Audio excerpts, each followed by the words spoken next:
La réponse de Soro Guillaume à la CPI, regardez la vidéo, mettez-vous dans le commentaire. Le procureur de la Cour pénale internationale a fait le point de sa visite, non sans préciser que la CPI est en Côte d'Ivoire à la demande des autorités ivoiriennes. Engager un dialogue direct avec le chef de la rébellion, Soro Guillaume.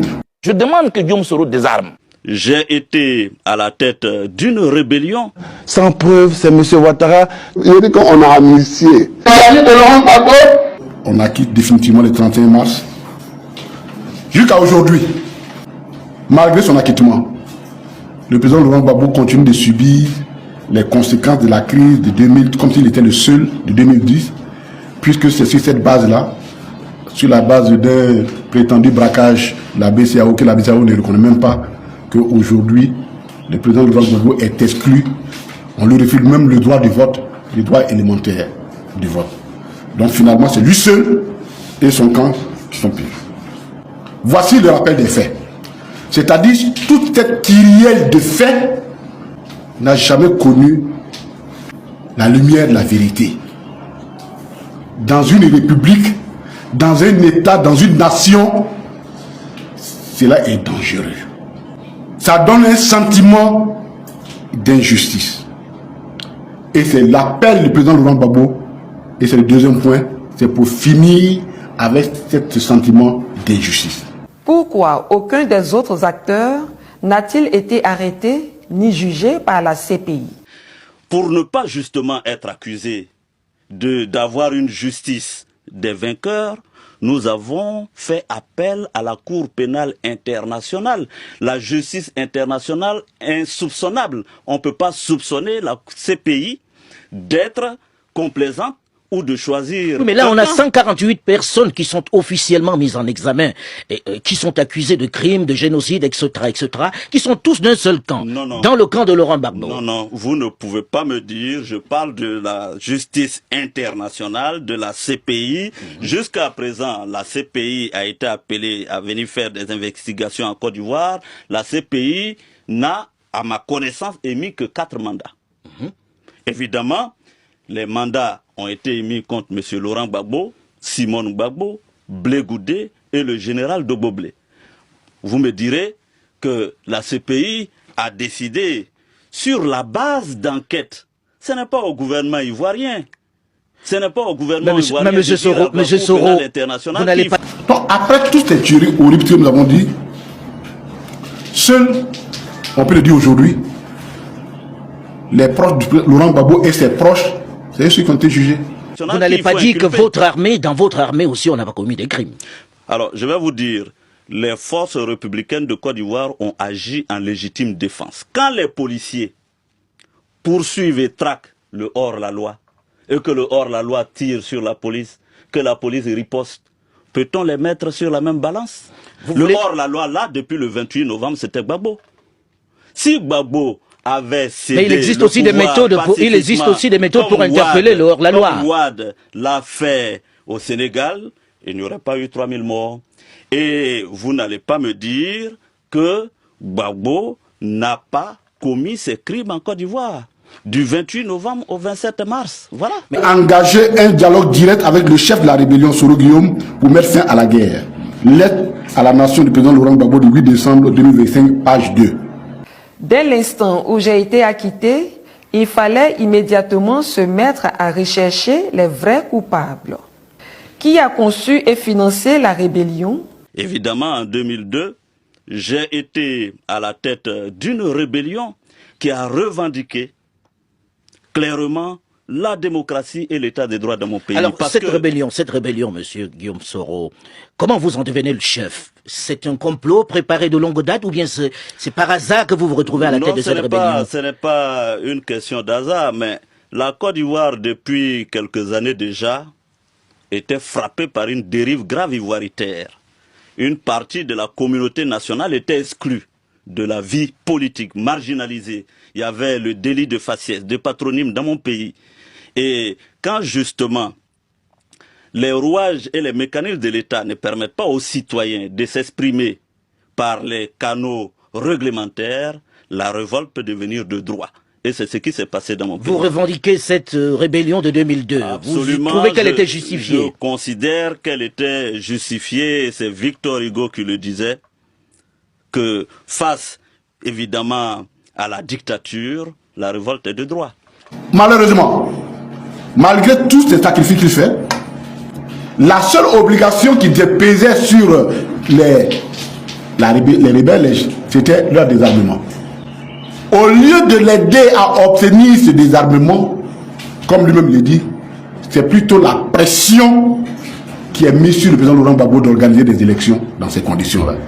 Aujourd'hui, les gens essaient même d'utiliser ça contre le président Laurent Gbagbo en sortant du contexte dans lequel ça s'est passé, comme si c'était des gaietés de cœur qu'il avait essayé de faire, alors qu'on a mis la pression sur lui, une pression énorme, à la fois en interne dans les partis politiques aujourd'hui qui veulent tirer profit de ça, que de l'Union européenne, de la France et de l'ONU. Vos partisans s'inquiètent, ils disent il ne faut pas aller aux élections tant qu'il n'y a pas le désarmement. Qu'est-ce que vous répondez à vos partisans qui disent cela? Les accords, les observations sont partagées. J'observe que hier, certains de mes partisans ont dit nous voulons la fixation de la date des élections le plus tôt possible. C'est ça qui nous intéresse. Mais c'est vrai que dans un pays qui a connu la guerre, le problème du désarmement est toujours un problème central. On a connu ce débat-là au niveau de la Sierra Leone, on l'a connu au Libéria, on l'a connu en RDC. Donc quand un pays a connu la guerre, le problème du désarmement est toujours un problème. Nous prenons les précautions.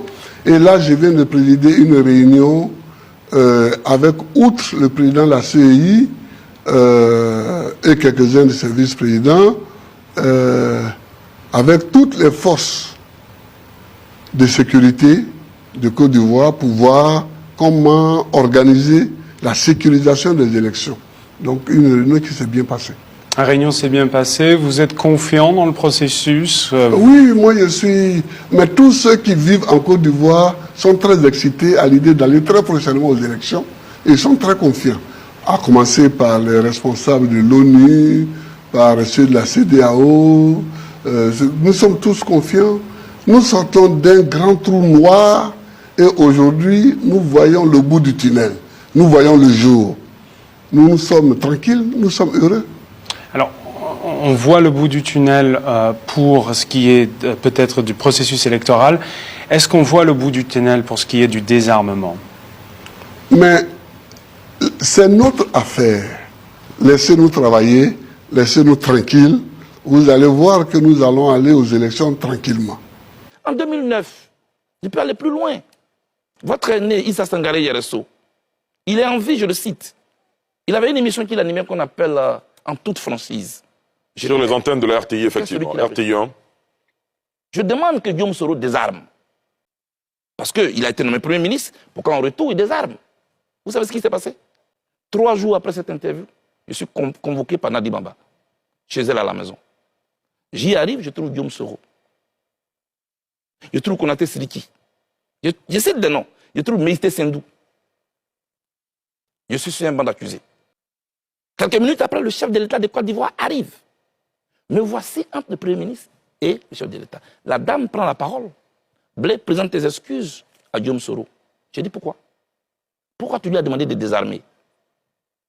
Les armes qu'il porte de jour, ça tonne. Ce ne sera pas contre Gbagbo. Tu ne sais pas. Tu ne sais pas de quoi tu parles. Pourquoi l'ONU et l'Occident ont-ils poussé à aller à l'élection alors que le désarmement n'était pas fait? Et c'est pourtant l'accord de Ouagadougou prévoyait qu'il y aurait d'abord le désarmement, ensuite l'élection. Laissez-nous travailler. C'est nous qui travaillons pour notre pays, dans notre intérêt. Nous savons ce que nous faisons. Je vous dis qu'il y aura élection sans guerre. C'est ça qui est l'important. Pour toutes ces questions, j'ai demandé à mon avocat, Maître Emmanuel Altit, de ressaisir la CPI et de remettre sur la table le problème de la guerre en Côte d'Ivoire. Il faut que la vérité éclate. Vous me direz que la CPI a décidé sur la base d'enquête. Ce n'est pas au gouvernement ivoirien. Ce n'est pas au gouvernement mais monsieur Soro, vous n'allez pas dire que votre armée, dans votre armée aussi, on n'a pas commis des crimes. Alors, je vais vous dire, les forces républicaines de Côte d'Ivoire ont agi en légitime défense. Quand les policiers poursuivent et traquent le hors-la-loi, et que le hors-la-loi tire sur la police, que la police riposte, peut-on les mettre sur la même balance? Le hors-la-loi, là, depuis le 28 novembre, c'était Gbagbo. Si Gbagbo avait cédé, mais il existe aussi des méthodes pour interpeller le hors-la-loi. Comme Wade l'a fait au Sénégal, il n'y aurait pas eu 3000 morts. Et vous n'allez pas me dire que Gbagbo n'a pas commis ces crimes en Côte d'Ivoire. Qui a conçu et financé la rébellion? Vous n'aviez pas le président Alassane Dramane Ouattara derrière vous lorsque vous étiez dans la rébellion? C'était sa rébellion ou pas? Je pense que cette question posée là au président de la République. Mais je vous ai en face, vous étiez le chef de guerre. Bien sûr, en ce qui me concerne, je dis, je répète que j'étais secrétaire général des Forces Nouvelles. Et qui était votre patron? J'étais mon patron. Qui finançait? J'étais mon patron. Les questions que le président a posées, c'est des questions bien précises. Et je pense que le président Soro lui-même, il doit se poser ces questions. Finalement, comme je suis en exil, mais la rébellion là même là, j'ai gagné quoi dedans même? Si je n'ai rien gagné, mais qui est le bénéficiaire? Et donc, qui a financé la rébellion? Je pense que lui aussi, les questions que le président Laurent Gbagbo a posées l'intéressent. Les réponses l'intéressent aussi. Donc il n'est pas visé, c'est pas lui qui est visé.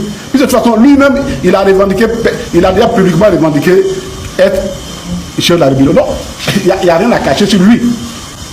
Mais c'est tous ceux qui sont derrière, parce que quand même le président toujours le dit, il dit quand même Soro qu'il venait de quitter l'université. Ah, même si on dit. Donc voilà.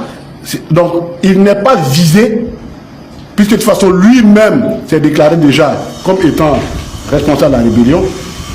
Mais c'est toutes les mains qu'on soupçonne d'avoir guidé et financé que l'on cherche. On nous a accusés d'être à l'origine des difficultés de notre pays quand le 19 septembre 2002, la crise a éclaté. Et je voudrais assumer ma part de responsabilité. Nous demandions que tous les Ivoiriens, sans exclusion, qu'ils soient du nord, du sud, de l'est, de l'ouest, du centre, qu'ils soient musulmans, chrétiens et autres, nous ne demandions qu'on leur accorde, qu'on restaure leur dignité. C'est ce combat qui nous a amenés des années successivement à prendre des risques sur notre vie. C'est pourquoi je me suis toujours senti blessé, insulté, quand certains ont prétendu que nous étions de jeunes manipulés qui menions un combat par procuration. Je n'ai pas encore vu quelqu'un qui est suffisamment courageux, qui dit « je laisse l'autre de l'autre côté et puis je vais prendre la balle pour lui ». Et de toute façon, je crois que les gens peuvent nous reprocher beaucoup de choses, mais personne ne peut nier notre constance et notre détermination dans nos convictions propres depuis l'université. Dans cette affaire, il y a la culpabilité et il y a la responsabilité. Les deux se jouent ici. Il dit qu'on a amnistié. Madame, moi je suis chef d'État. Je ne suis pas la candidate, je suis chef d'État. Et quand j'ai présenté des lois d'amnistie, la première était une loi d'amnistie que j'ai présentée à l'Assemblée nationale. La deuxième, on n'avait pas le temps, donc j'ai dû même prendre une ordonnance qui tient lieu de loi. Je ne vais pas poursuivre. Je ne vais pas poursuivre. Et je ne vais pas poursuivre ceux qui sont dans la rébellion qu'on connaît et qui étaient tous des collaborateurs de Ouattara. Je ne vais pas les poursuivre maintenant puisque j'ai signé 2 lois d'amnistie. Arrêtez de dire que voilà, sans preuve, c'est M. Ouattara. Tout c'est M. Ouattara. Mais M. Guillaume Soro, il existe. il a ses représentants, ils existent, il est chef du gouvernement. Il dit c'est moi le patron de la rébellion. Et cette rébellion, voilà pourquoi on l'a faite. Et donc, qui a financé la rébellion? Il dit qu'on a amnistié. C'est comme les premiers Katina et autres là. Ils ont été amnistiés. Et un jour comme ça, le président Ouattara s'y lève, vous dit bon, les premiers Katina même là. Bon, venez, on va essayer de voir encore qui a braqué la BCAO. Qu'est-ce que Kone Katina va répondre? L'affaire a été jugée. On a été condamné et puis on a été amnistié. Laurent Gbagbo, il aurait dû juger les rebelles. Mais il a jugé comment? Parce qu'il était avec eux. S'il avait un ami, s'il avait son petit dans la rébellion, qui est Soro Guillaume, il va juger comment? Donc nous, on veut savoir pourquoi Oudou ne veut pas qu'on juge son fils. Laurent Gbagbo n'a pas toute sa tête. Vous avez un responsable qui a toujours signalé et clamé sa responsabilité dans cette rébellion. Il est Soro Guillaume. Et Soro Guillaume existe, il n'est pas mort, il est vivant. Et vous demandez à ce qu'on fasse des investigations et vous faites un communiqué derrière et vous dites non, Soro Guillaume n'est pas visé. On comprend bien maintenant que cette rébellion a été une mascarade. Et Dengue l'a dit tout à l'heure, le grand frère Chomba vient de le répéter, je pense que d'autres personnes ont déjà compris. Et on s'est dit que vous voulez des responsables les responsabilités de cette rébellion soient situées, mais en même temps, vous voulez pas que la responsabilité soit portée par votre ami, le fils de votre père, qui en l'occurrence Soro Guillaume. Donc vous êtes prêts aujourd'hui pour qu'il y ait un seul verdict. Pour vous, quand on parle de responsabilité de la rébellion, il faudrait qu'on accuse seulement le président Alassane Ouattara pour que vous soyez satisfait. Et je comprends que les gars ont un problème avec la justice. Leur seule préoccupation, ce n'est même pas de savoir qui a organisé la rébellion, qui a tué le nombre d'Ivoiriens, qui a mis le Nord en retard, qui a fait qu'aujourd'hui les Ivoiriens sont divisés. Leur objectif, c'est simplement qu'il y ait une condamnation pure et simple du président Alassane Ouattara et certainement des gens qui sont autour de lui. Et c'est seulement cela qui pourrait satisfaire les gars. Donc ils ne sont pas dans la recherche de la vérité. Écoutez, en Côte d'Ivoire, que personne ne se méprenne. Ce discours est un discours de manipulation, c'est une propagande abjecte. Mais Gbagbo, c'est du mensonge, c'est de l'intoxication. Ce qui nous rassure, c'est que son discours n'a plus le même impact, la même portée, parce que nos concitoyens savent que sa vie politique appartient au passé de la Côte d'Ivoire. Nos concitoyens savent que sa vie politique appartient au passé de la Côte d'Ivoire. Il y a un temps pour tout, et je le dis sans animosité envers Laurent Gbagbo, le temps de la politique active est derrière lui. Non, mais ça, je le pensais depuis 2013. En conclusion, je considère pour ma part, mais cela n'engage que moi, qu'il n'a pas changé. Il n'a rien appris et il n'a rien oublié. Il continue d'être un politicien, un opposant professionnel. Il a ajouté à cette qualité un amuseur public. Il a ajouté à cette qualité un amuseur public. Il a ajouté à cette qualité un amuseur public.